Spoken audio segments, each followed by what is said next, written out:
Muy buenos días para todos. En la presente exposición desarrollaremos un tema el cual está denominado Propuesta metodológica para sistematizar la práctica profesional del trabajo social.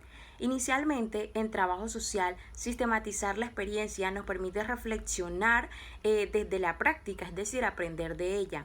Ya sea al momento de contextualizarla, potenciarla y comprenderla. De igual forma, la intervención de la profesión trabajo social aporta en gran medida una producción de conocimientos sobre y desde la práctica. De este modo, la sistematización de experiencia es una práctica que nos posibilita buscar respuestas para reflexionar, intervenir profesionalmente y transformar nuestras realidades. Actualmente es uno de los modos más eficientes de llevar a cabo una gestión del conocimiento generado desde las experiencias.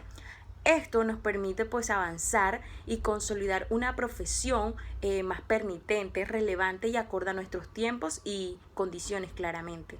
Con todo lo dicho anteriormente, es de gran relevancia la implementación metodológica en cada enfoque práctico profesional. Por ello, si no se plantea o se ejecuta una pregunta o propuesta de investigación, esta puede resultar sin utilidad. En otro sentido, con la propuesta del autor, hace énfasis en una serie de pasos para sistematizar desde la práctica del trabajador social, como lo son la justificación, los objetivos, la contextualización y reconstrucción de la práctica, la descripción de la práctica, la interpretación crítica de una práctica reconstruida, seguidamente las conclusiones, la perspectiva y la socialización. En este orden de idea, dentro de la justificación, se expresa que es de gran importancia plantear una unidad de análisis, ya que a partir de esta se concreta un objeto inicial de la práctica que se quiere sistematizar, claramente para determinar con mayor eficacia o eficiencia la información permitente. Seguidamente, dentro de los objetivos se plantean los interrogantes necesarios para establecer el fin de dicha sistematización. Tal y como lo decía Jara en 1997, se tiene que clarificar y explicar los objetivos que persiguen a la sistematización, esto desde la práctica que se ha seleccionado. Bueno, en cuanto a la contextualización y reconstrucción de la práctica, acá surge una interrogante muy importante que es ¿qué determina que la práctica sea como es? Bueno, como las prácticas que realiza cotidianamente el trabajador social son muy complejas, ya que en ellas se abarcan múltiples determinaciones, es necesario situar la práctica, sistematizar dentro del marco de su contexto histórico y geográfico social global que ejerce una influencia determinante sobre la misma. Bueno, a partir de esto se debe realizar un análisis del contexto donde se ubica la práctica que se va a sistematizar. Para esto es necesario y muy importante hacer una lectura que sea articulada del contexto como una realidad total. De igual manera considerar sus diferentes dimensiones, se deben considerar las dimensiones de lo internacional, de lo nacional, de lo regional, de lo estatal, municipal y local. De igual manera se deben tomar en cuenta las dimensiones específicas del ámbito geográfico y físico en que se ubica la práctica. Así como también las del área específica en las que ésta se desarrolla, como lo son educativa, de salud, jurídica, entre otras. Las instituciones, las del proyecto, las específicas del grupo promotor y también las del grupo con el cual se está trabajando. Es muy importante y conveniente relativizar esta realidad social total de acuerdo a las circunstancias y las condiciones específicas en la que la práctica se está desarrollando. En esta fase de la sistematización se trata más que todo de recuperar, de reconstruir, como dice el título, el proceso de la práctica que se quiere sistematizar. Para esto es muy necesario, importante también, obtener información que sea bastante clara, que sea lo más precisa posible dentro de lo que ha ido ocurriendo pues, con relación a la práctica que se ha estado realizando. Para esto es importante leer el presente de la práctica en función de sus antecedentes y de lo que se pretende pues, con esta misma. Bueno, en cuanto a las dimensiones de la sistematización, Con respecto a estas, es necesario aclarar que el análisis de las mismas no implica que necesariamente se deba agotar con respecto a todas estas. Es decir, se puede utilizar una o dos, o se puede dejar una por fuera, y no quiere decir que esta no sea importante, sino que se toma teniendo en cuenta lo que se va a realizar, ya que a través de esto lo que se trata es de hacer un diagnóstico ágil y rápido de la práctica que se está realizando. Bueno, dentro de estas dimensiones encontramos la dimensión económica, que hace referencia a deuda externa, quiebra de empresas, desempleo, subempleo, pérdida del poder adquisitivo del salario, entre otros. Asimismo encontramos la dimensión política. Aquí hace referencia a lo político-económico, a la apertura indiscriminada de la frontera, a productos no complementarios, a la privatización de empresas, recortes de personal, especulación financiera, etcétera, etcétera. Asimismo encontramos la dimensión social, que hace referencia a la distribución inequitativa de la riqueza, el incremento del mercado laboral informal, la migración, las estrategias familiares de sobrevivencia, la desestructuración de la familia, entre otros. Por último, continuando con lo anterior, encontramos la dimensión cultural. Acá hace referencia a un discurso hegemónico legitimador del orden vigente, que proclama valores no acordes para la realización del individuo al primar el tener sobre el ser, y al privilegiar valores que priman el individualismo, como lo son la competitividad y el egoísmo. Dimensión internacional. Presiones de los países desarrollados para imponer determinadas concepciones de desarrollo, aspiraciones, pautas de consumo, modelos culturales, esquemas educativos, temas de investigación, modas, formas de recreación, poco aprecio por la cultura popular nativa, etc. Dimensión nacional. Colonialismo interno, adopción ahistórica y acrítica de corrientes de pensamiento, programas, metodologías, paquetes tecnológicos, etc., en detrimento del análisis crítico de nuestra realidad histórica y del desarrollo de nuestra propia manera de pensar y afrontar nuestra realidad, de plantearnos los problemas que nos interesan de acuerdo con las aspiraciones de las mayorías, de elaborar nuestro propio proyecto de vida en consonancia con nuestra propia concepción del mundo y de la sociedad y del tipo de hombres que queremos ser. Dimensión regional.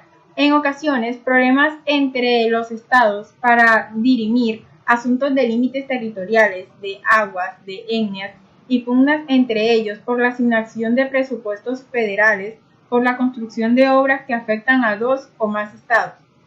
Poca planeación regional y escasa cooperación para el desarrollo regional. Dimensión estatal.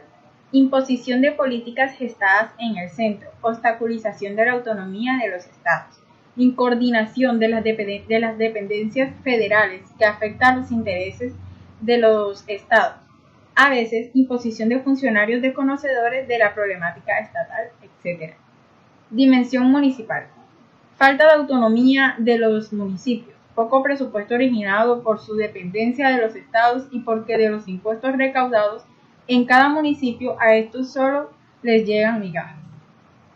En el caso de las zonas metropolitanas, incoordinación entre los municipios conurbados para la prestación de los servicios que tienen obligación de proporcionar a la ciudadanía.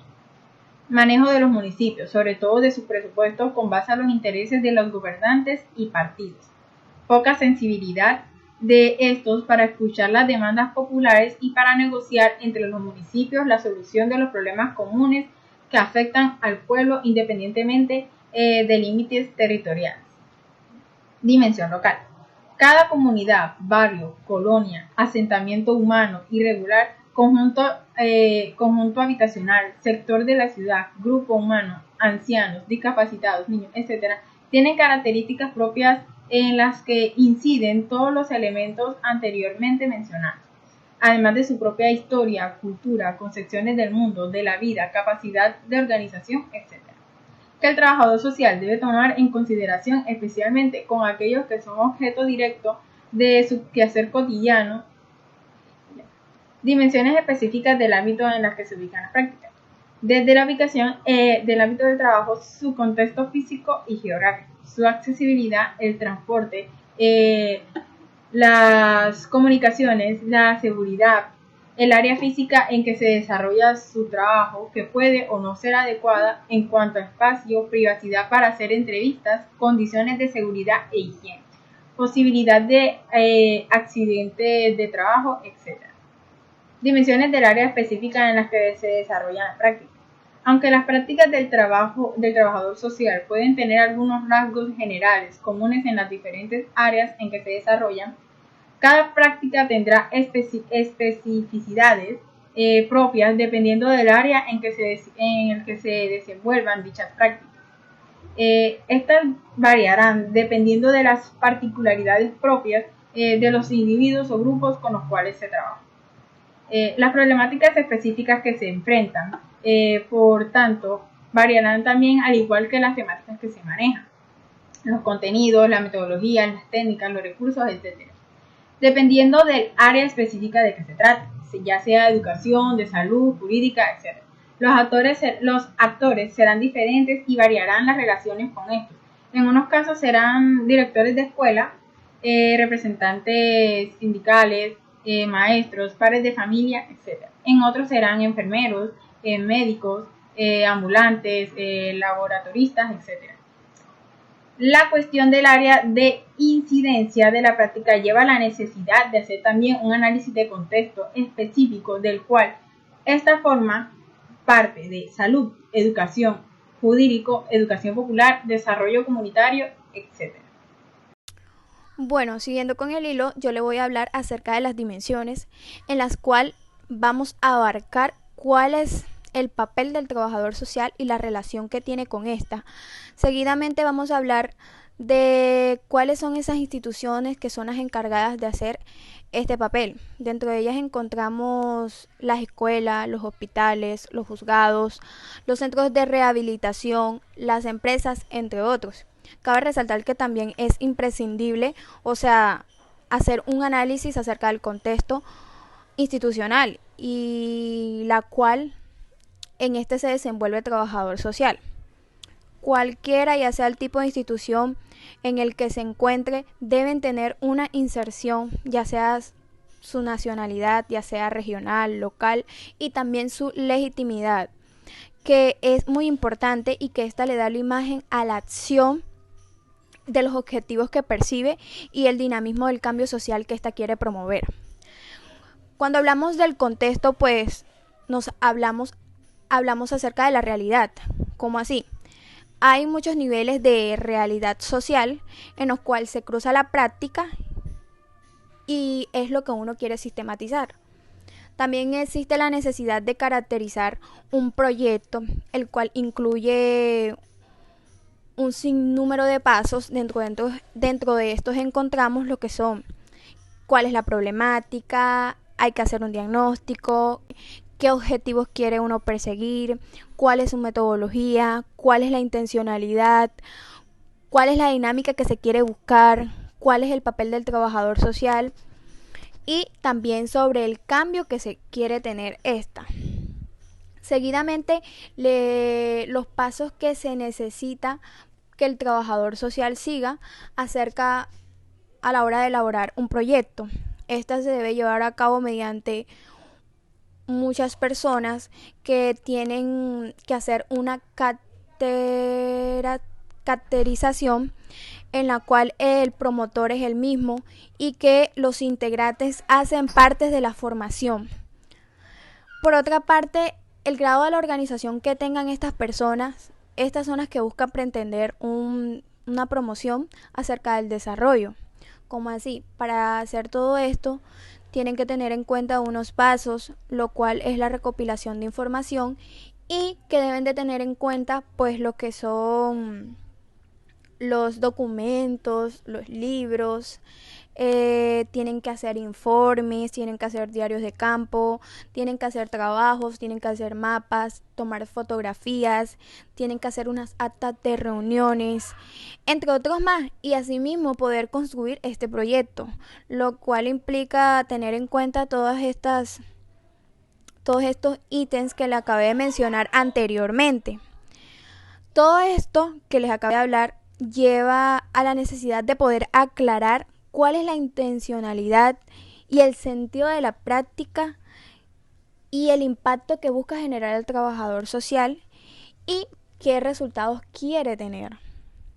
Para finalizar, también puedo decir que esto implica la necesidad de definir su categoría, de explicar cuál es su visión y cuál es el impacto que quiere tener en la realidad social y cómo se debe de intervenir. Ahora bien, tenemos en cuenta lo que es la descripción de la práctica, el cual hace referencia sobre la elaboración de un discurso descriptivo de la práctica que es reconstruida. Mediante este se elabora un discurso, así como lo acabo de mencionar, descriptivo, referente al proceso de la práctica. Para esto se elabora un documento que se ordena tanto con lógica como con una cronología con respecto a los componentes del proceso de la práctica, del proceso de la misma reconstrucción de esta misma. Seguidamente tenemos la interpretación crítica de la práctica reconstruida. Aquí se abre un interrogante. Se busca responder por qué es la práctica de esta manera. Se busca resolver el qué pasó, por qué pasó lo que pasó. Esto se da respuesta basado en los resultados de la descripción práctica. Entonces se hace un análisis y una síntesis por medio de una interpretación crítica del proceso. Es decir, un análisis sobre los procesos esenciales y se realiza una síntesis para explicar la lógica y el sentido de la práctica. Seguido a ello se encuentran las conclusiones. Las conclusiones de igual forma abren interrogantes, que en este caso sería ¿qué resultados produce esta práctica? Estos resultados que se producen en la conclusión son los obtenidos en la fase anterior, que fue la reflexiva e interpretativa. En las conclusiones se presentan dos niveles. Primero, con relación a la satisfacción de las necesidades que se buscan dar respuestas, es decir, las contribuciones de la solución de las necesidades en la población y el impacto que se produjo en la misma. El segundo nivel es con relación a los objetivos propuestos en el proyecto, es decir, lo que se esperaba, lo que se logró pero no se contemplaba, o sea, no se esperaba lograr, y el por qué. Las conclusiones pueden ser tanto teóricas como prácticas. Seguidamente también tenemos la fase prospectiva. En esta se abre otra interrogante. Aquí buscamos resolver cómo se puede transformar esta práctica para mejores resultados. Esto según las enseñanzas que se tienen en las anteriores fases. Entonces se busca pues responder qué perspectivas nuevas se pueden plantear, nuevas alternativas para una práctica más rica y eficaz. Entonces aquí se toman unas decisiones para mejorar esta práctica que se está reconstruyendo.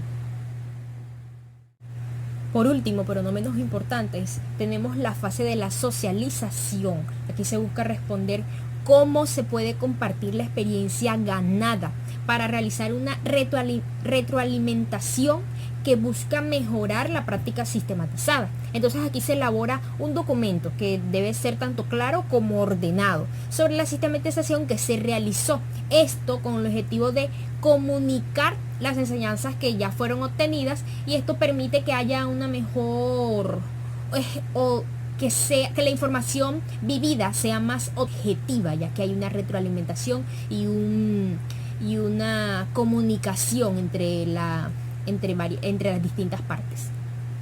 Muchas gracias.